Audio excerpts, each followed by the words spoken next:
morning and welcome to this series, which will be an overview of these volumes by H.P. Blavatsky, known as the Secret Doctrine. This series is really designed to commemorate the fact that these volumes have been in print for 100 years. This is the centenary of their original publication.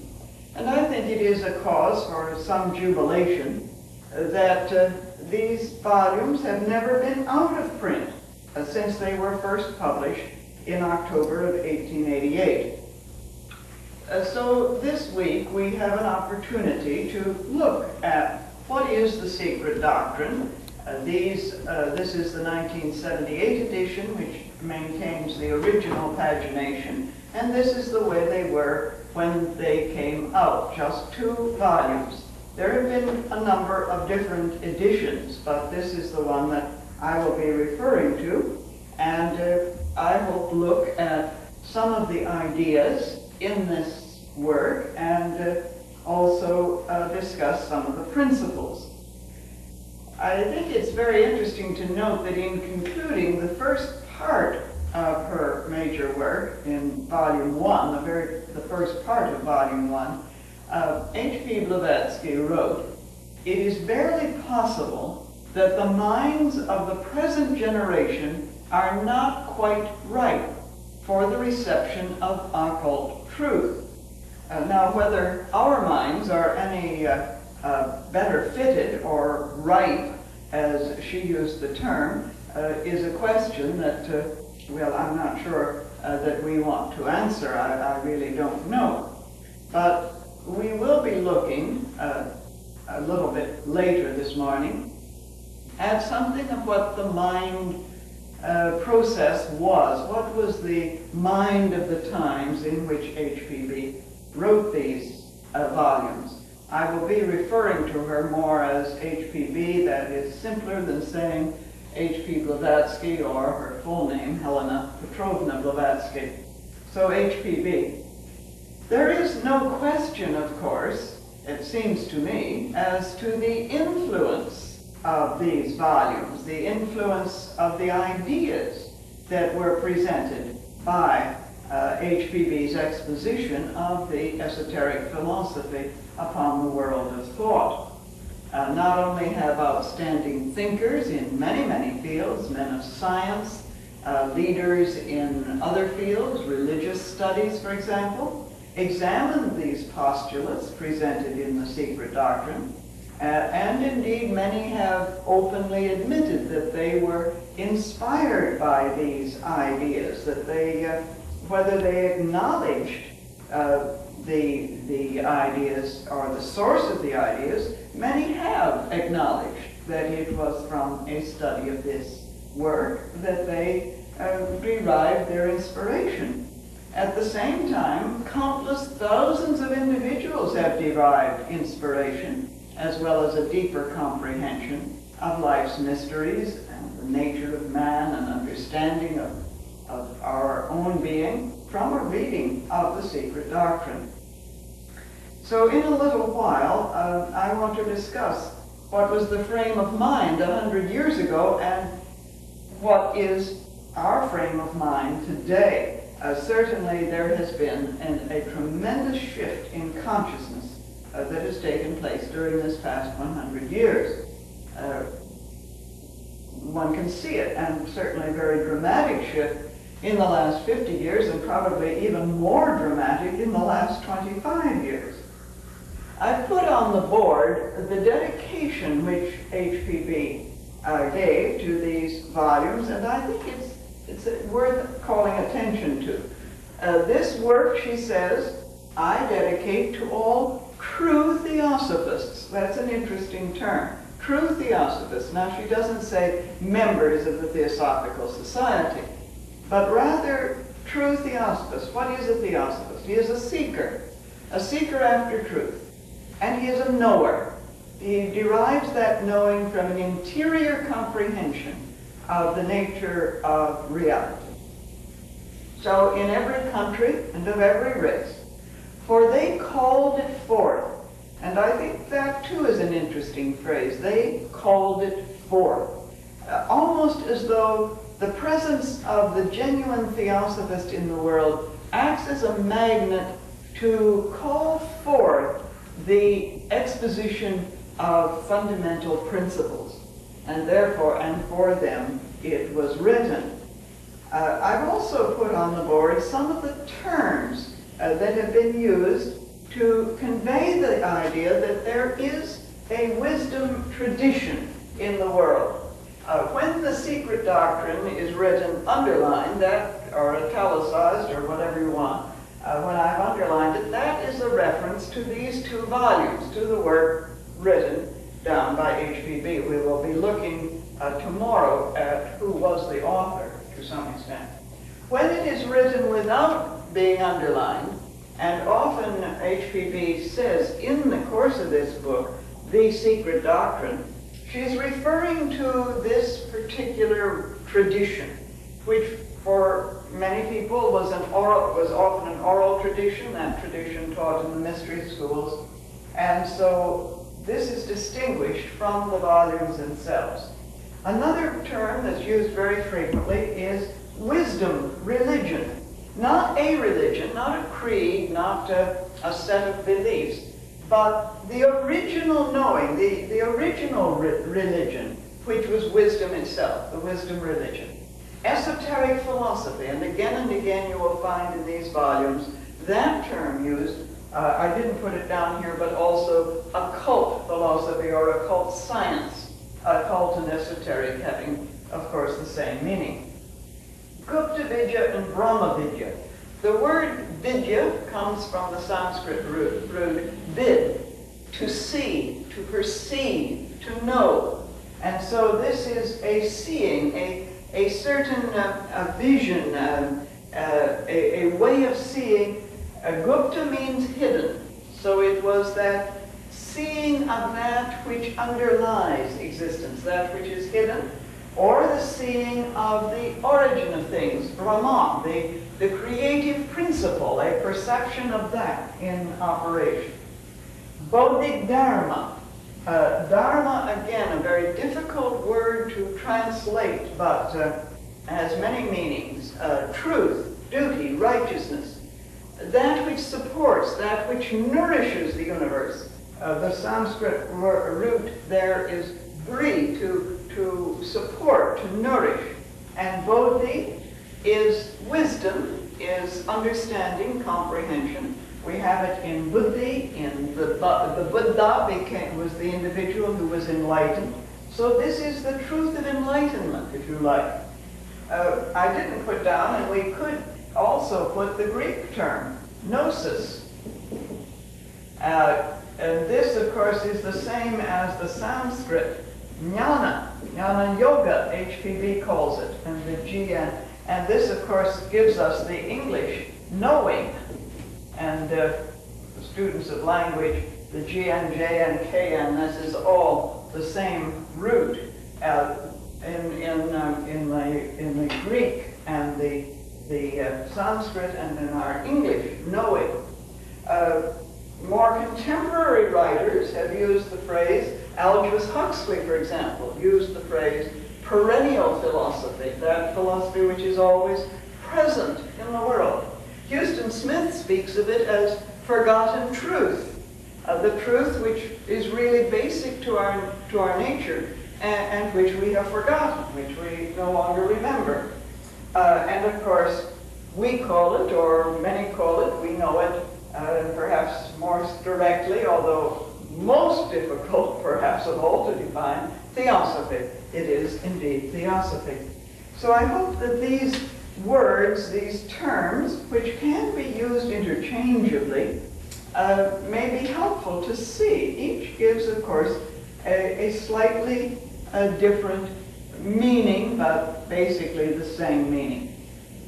Now, I've given all of you an outline of what I hope to cover, and as you will see, this first session together, I want to talk about awakening a new mode of thought. However, before getting right into that subject, I was interested in reading or rereading a statement by Neil Armstrong. Neil Armstrong, as you probably know, is best known as the first man on the moon. And following his experience of stepping on the moon, which was a really consciousness-altering experience, he was largely responsible for establishing, you may know, the Institute of Noetic Sciences, which deals with consciousness research and goes into quite a number of different areas. A very wonderful institute. Some years ago, he was called on to give a talk at a certain conference. And of course, it was assumed that he would talk about the importance of science and technology and so on, all of the things that enabled him to step onto the moon, that enabled him to go out into outer space and so on. But in fact, he was billed as about to talk about, or to talk on, the future of space science and technology. That was actually the theme that was advertised. But he ignored the subject, and he began talking about Leonardo da Vinci as an artist and an inventor. Then he talked about Copernicus as the scholar who revolutionized our concepts of the universe. And then he told how Copernicus had studied Aristotle. And he talked about Aristotle. And he talked about Aristotle's teacher, Plato, and so on. And he said, if there had been no Plato, there would have been no Aristotle. If there had been no Aristotle, there would have been no Copernicus. And if there had been no Copernicus, there would have been no Armstrong. Now, I think it's a very interesting sort of succession, because what he was pointing out is that while we are immersed in science and technology, and we're caught up in this, and much of our thinking is influenced today by science and technology, the scholarly roots, the roots of that technology lie in great universal ideas, great concepts, that we tend to look at the moon landings, at the satellite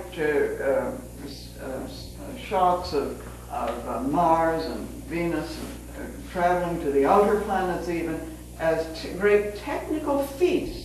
But all of these sprang out of philosophical speculation and the philosophy of individuals who had never seen a rocket, who had never even knew about electrical systems, but without whose ideas rockets and electrical systems and all the rest of it would never have been. In fact, without whose conceptions, Armstrong said, without whose basic conceptions, we would still be rowing galleys across the waters. Perhaps we might not even be doing that. So he suggested that it's out of the humanities, the speculative world, that our greatest advances have come. And perhaps that's one of the reasons why it's worthwhile looking at a work that was published 100 years ago and that contains great ideas, universal principles. Even more to the point, in the question period that followed Armstrong's talk, he was asked what field of inquiry he would recommend for the young student who wanted to anticipate future needs. Now, today, most young people go in for computers and computer science and so on. His answer was that the area that needs to be studied is the humanities, and that we must learn more about our behavior and the ways we relate to one another. He said, I think that's the most important direction we can take, basically to begin to understand ourselves. Amazing. So I cite that as just an illustration. Well, There are many ways we could approach an overview, such as I'm suggesting that we engage in this week. Basically, of course, I do not propose to defend these volumes for the ideas presented in them, or to apologize for the manner in which they are presented. I feel H.P. Blavatsky needs no apology nor defense. First of all, we must recognize that the principles that are enunciated in the Secret Doctrine were given not in some final sense of revelation, but as testable verities.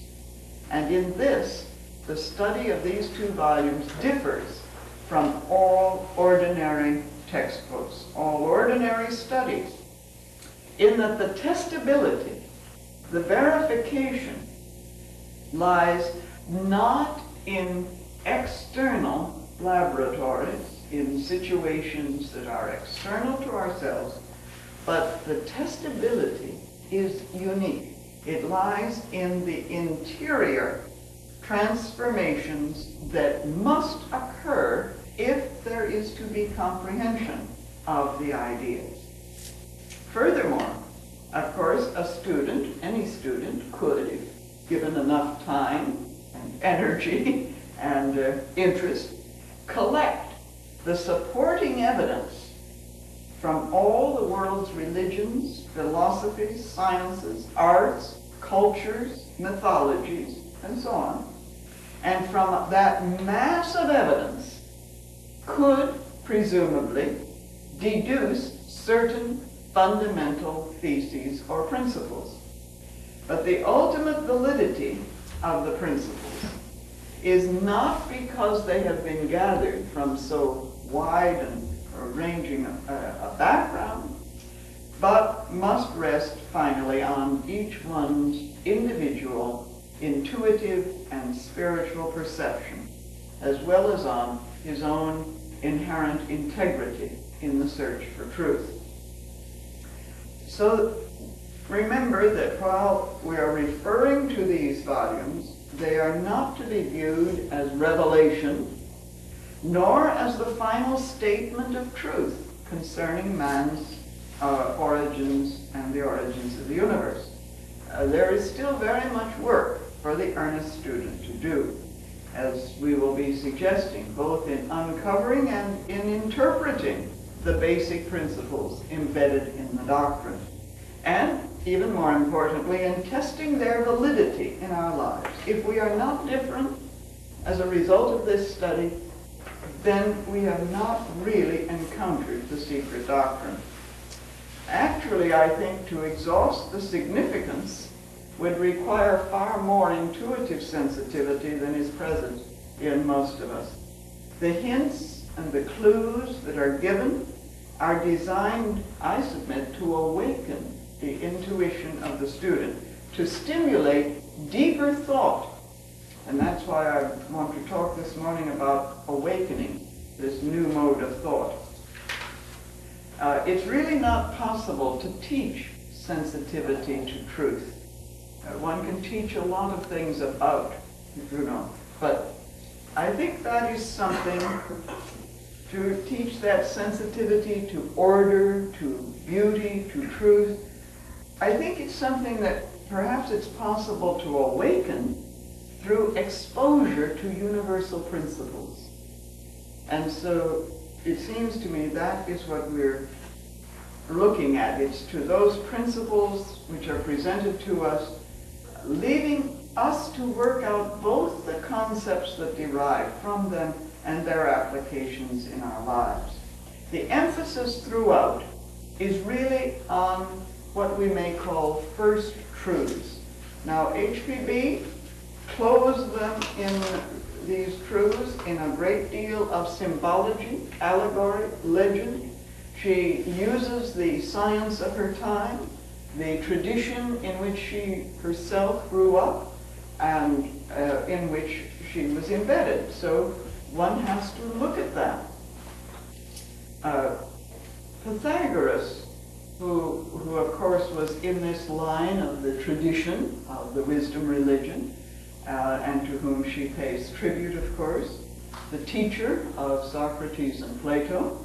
Pythagoras said that there are ideas that have a dynamic, that have an energy within them, that move one.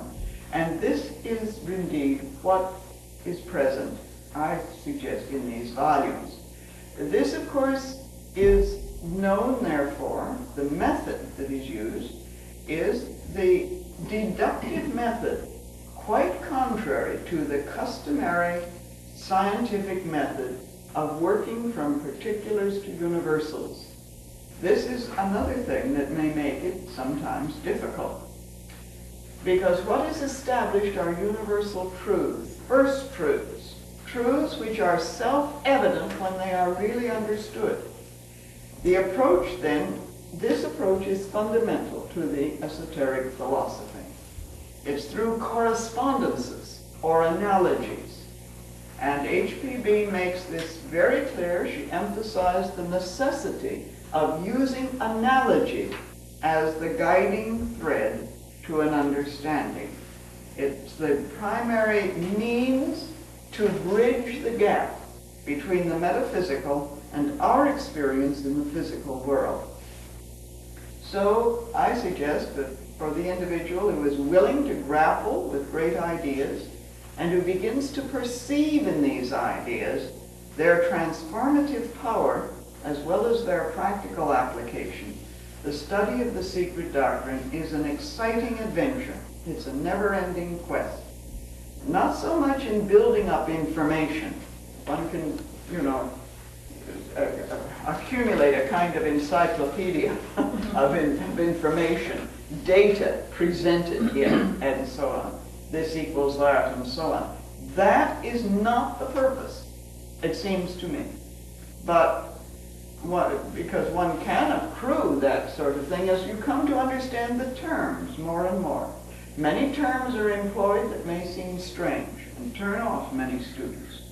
But what is after is the development of a new way of seeing, the development of wisdom, which means the growth of those capacities within us, which I think enable us to live more creatively, more significantly, more meaningfully, so that we have a wider vision and a broader understanding. So we need to look a little bit at some what I have called this awakening, a new mode of knowing. HPB, incidentally, I should mention that I have brought here, and you may want to look at some of these during the break. I'll talk more about it afterwards. Some of the works that have derived specifically from, that are commentaries on the Secret Doctrine. I've sort of raided my own library. Virtually every theosophical author, of course, since HPB's time, has based his perception of any particular subject on the principles presented in these volumes. Yes. But there are many works that are specifically related to the study of these two volumes. And so I have brought a collection of them, and I'll talk a little more about them. But let's look first at then this new mode of thought that HPB, that I suggest is awakened by this study.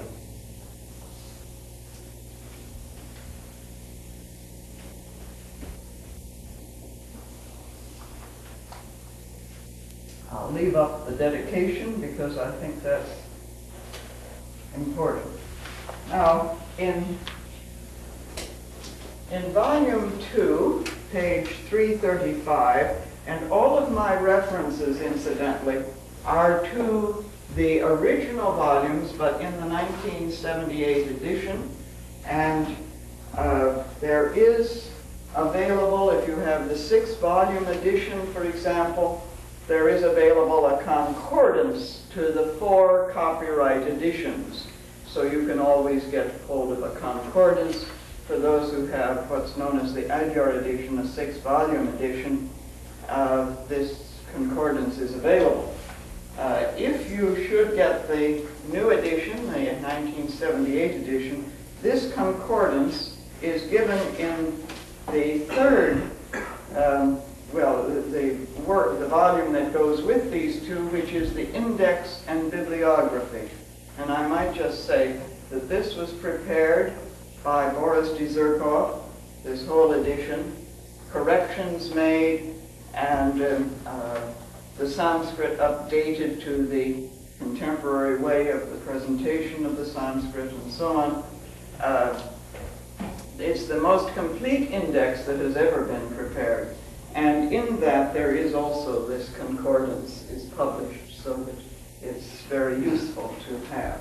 But that concordance is extremely valuable. So, page 335 of volume 2, HPB says that the comprehension of the occult doctrine, there again is another term that's used, is based on that of the 7 sciences, which sciences find their expression in the 7 different applications of the secret records to the exoteric texts. Tomorrow I'm going to talk more about that particular phrase. Thus, she says, we have to deal with modes of thought on 7 entirely different planes of ideality. Now, there isn't going to be time to explore everything of this in detail. As some of you know, I've given how many years of sessions on the Secret Doctrine here, and we're trying now to condense some of it into 5 days. Every text, she says, relates to and has to be rendered from one of the following standpoints. So she enumerates these. 1, the realistic plane of thought. 2, the idealistic.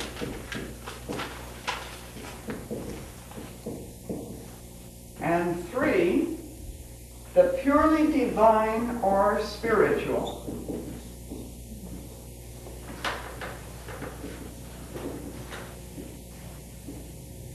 Very interesting. These, she suggests, she says the other planes too far transcend the average consciousness, especially of the materialistic mind, to admit of their being even symbolized in terms of ordinary phraseology. So what we are endeavoring to do, I suggest, is to awaken, by looking at universal principles, a mode of thought that is not divisive, separative, analytical in the crudest sense. This doesn't mean one doesn't analyze in the sense of looking at various aspects, but recognizes that the whole is more than the sum of its parts, to put it very simply, perhaps. I have been trying to work with these to try to understand, because these are obviously modes of thought.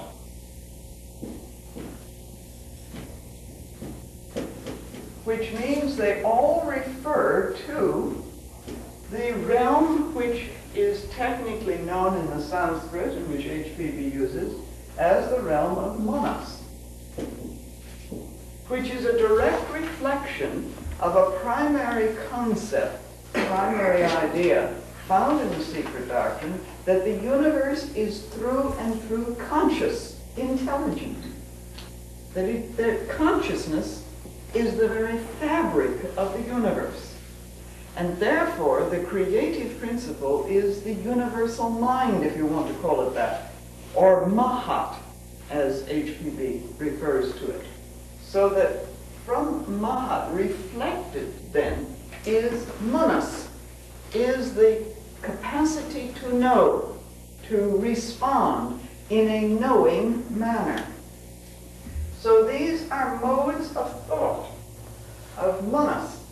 Now manas turned, if we can put it this way, turned towards the realm of experience, must be realistic. That is, it deals with that which appears to be real. This is my suggestion. Then we may want to discuss it, and you may come up with something else.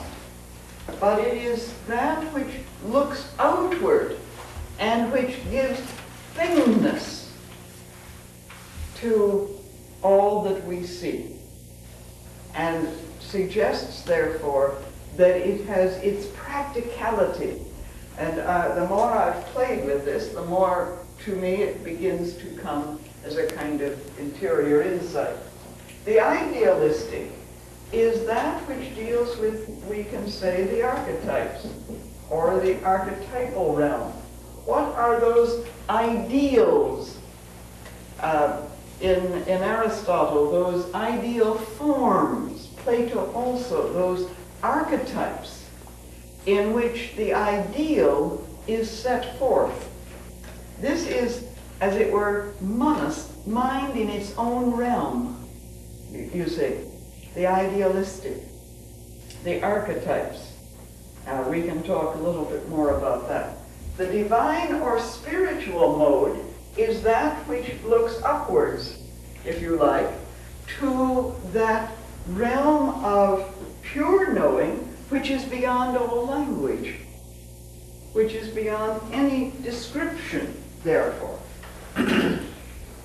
Consequently, HPB speaks further of these ancient religious texts and states that the mode of thought in which they were originally written has to be found out and closely adhered to during the process of interpretation. So one has to begin to understand what was the mode of thought in which these original works were given. For example, the oldest religious scripture in the world is the Rig Veda.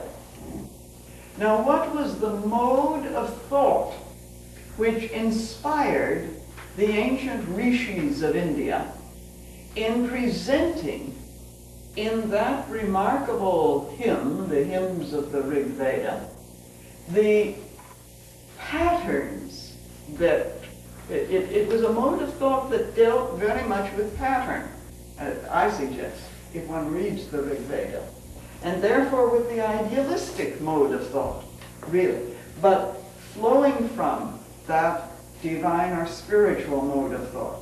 But then she lists further some of these modes to which she's referring. She says it is either symbolical, and we can put these down and begin to see how they develop out of this. It is symbolical, which she says is the archaic mode of thought, emblematical,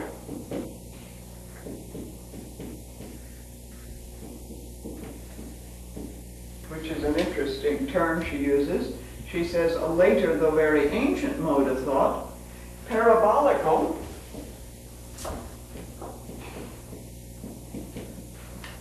that is, in parable. You remember the Christian master said that to the masses, to the people available, he spoke in parables, but to the disciples with an inner wisdom.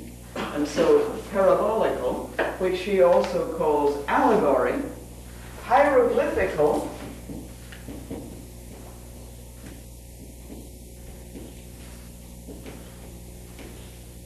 which of course we may associate particularly with the Egyptian mode of thought, or again, logogrammatical.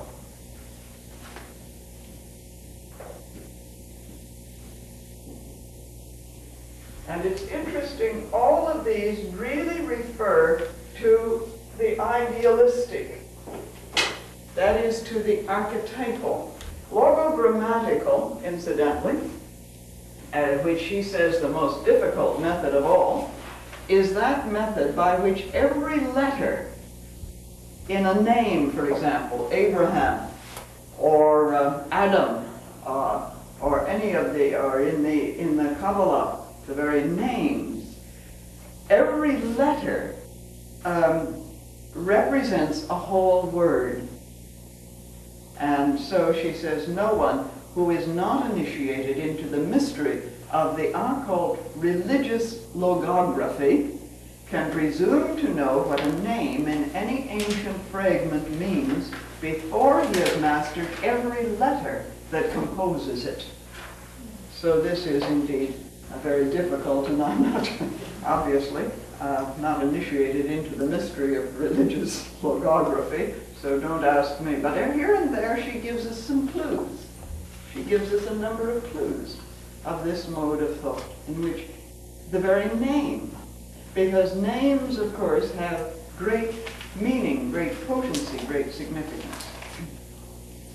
Well, I want to come back to some of these statements, but let us recall that at the outset of her presentation, she says, it must be left to the intuition and the higher faculties of the reader to grasp as far as he can the meaning of the allegorical phrases to which she refers.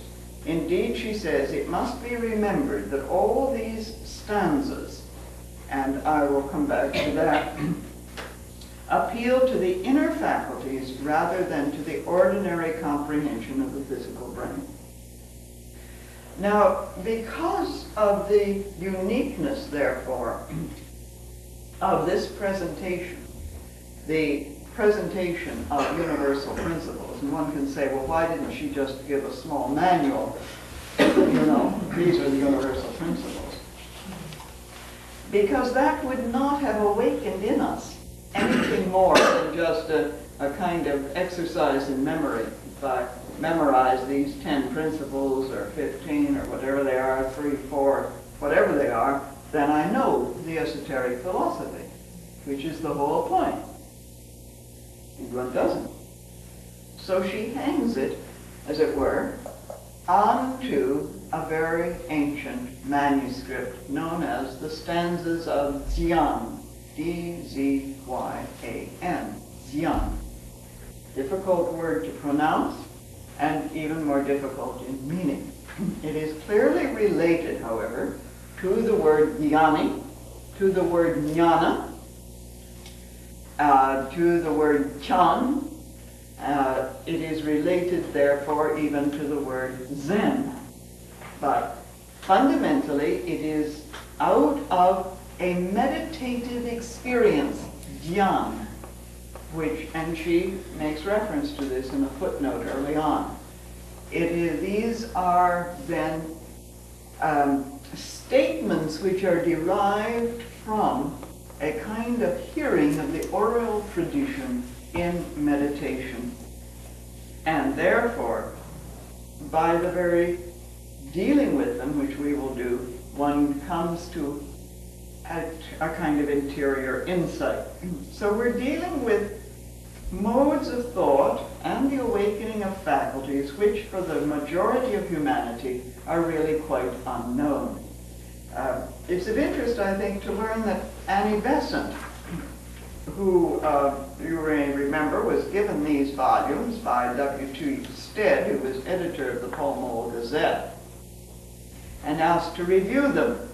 And of course, it was that reading and her review that led Annie Besant to meet H.P. Blavatsky and ultimately to join the Theosophical Society. The review was published on the 25th of April, 1889, some months, of course, after she had been given the works and had met HPB. And in her famous review, she wrote, and I think this is so interesting in this connection, a certain mental position must be acquired ere any reading thereof, that is, of the Secret Doctrine, can be aught save weariness and futility. So she recognized at the very outset, I think it's amazing, that a certain mental position, a mode of thought, her entire review is very interesting, but we don't have time to go into it right now. So the question must inevitably arise, what is that mode of thought, that mental position, how do we develop it, which is required for understanding the esoteric philosophy? Because this is what we're really dealing with, you see. Well, I'm going to break at this point and have our coffee break now.